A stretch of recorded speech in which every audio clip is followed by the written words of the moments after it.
तर नमस्कार शेतकरी मित्रांनो, आपण आलो होतो शेतामध्ये. बघू शकता मी हळदीमध्ये बसलेला आहे आणि बसलो आहे. आणि मित्रांनो, आपल्याला काय करायचं आहे, हळदीचं एक काय करायचं, झाड आपल्याला उपटून बघायचं, नेमका माल किती लागला. तुम्हाला मी हळदीचं झाड वगैरे दाखवतो.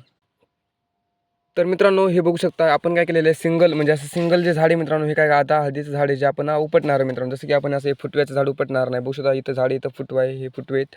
हे फुटव्याचं झाड आपण अजिबात उपटणार नाही. इकडे बघू शकता, ठीक आहे. आणि हळद पण बघू शकता नेमकं अशी मित्रांनो हळद झालेली आहे, ठीक आहे. तर आता आपण हे झाड उपटणार आहे. आता मी ते ओळखण करून ठेवतो, इथे एक रेष ओढून ठेवतो अशी, आणि एक साईडला एक रेष ओढून ठेवतो, जसं की तुम्हाला विश्वास येईल मित्रांनो. आता मी काय करतो, झाड उपटतो आणि तुम्हाला हळदी जमाल वगैरे दाखवतो. तर मित्रांनो, मी काय केलेलं आहे, हा गड्डा उपटलेला आहे. आता मी याची माती काढतो तुम्हाला दाखवतो. तर मित्रांनो, पाहू शकता हा गड्डा आहे आणि ह्या गड्ड्याला असे एवढ्या शेंगा धरल्या आहेत. बघू शकता, हा याची शेंगाची क्वालिटी पाहू शकता. आणि काढू शकतो बघा, खालून पण बघू शकता मित्रांनो, ठीक आहे. आणि इकडून पण पाहू शकता, ती बघू शकता मित्रांनो, हळद एक नंबर हळद बसलेली आहे. आणि